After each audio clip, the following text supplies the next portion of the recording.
কলকাতায় যে দমকলে জল থাকে না, তার জন্য কলকাতা সমস্ত বাজার পুড়িয়ে দিচ্ছে সুজিত বোস, আর এখানে আমাদের উপরে জল কামান জন্য জল আছে তো?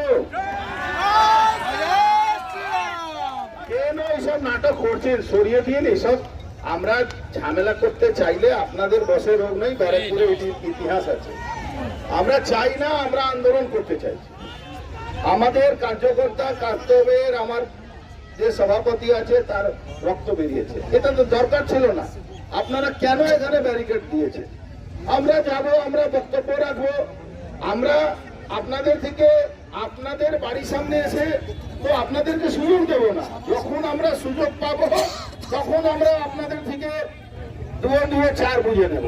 আমরা তো আপনাদের এখানে এসে 2-2-4 করতে আসবো না, আপনাদের এখানে এসে 2-2-6 করবো, 4 করবো না। এই যে আপনাদের বিরুদ্ধে আমার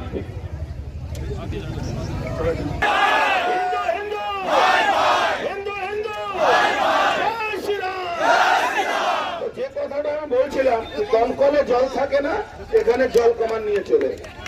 এই জল কামান দিয়ে ব্যারাকপুরকে আটকানো যায় না।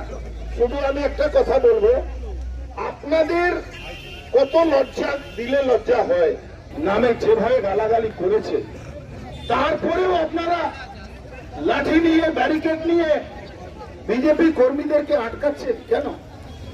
আরে আপনাদের তো বিরুদ্ধে আমাদের লড়াই নেই। আমাদের আপনাদের মধ্যে যারা ওই চটি চাটা পুলিশ আছে তাদের বিরুদ্ধে লড়াই আছে, যারা অভয়াকে বাঁচাতে পারছে না তাদের বিরুদ্ধে লড়াই আছে, যারা ল স্টুডেন্ট। আর কোন জায়গায় বাকি থাকবে আমাদের কাছে বলো তো? যে কোর্টে মামলা করবে তোমাদেরই বলাৎকার হয়ে যাচ্ছে। আর ওই তৃণমূলে একটা দালালকে মমতা ব্যানার্জি নামিয়েছে, দেওয়া কাউন্সিলর দেওয়া এখন নেমেছে, তার বাড়ির লোককে পয়সা অফার দিয়েছে। এটা আমার কাছে একদম সঠিক খবর। আরে আমরা তো বিরোধীদের খবর বেশি রাখি, তো সঠিক খবর বলছি।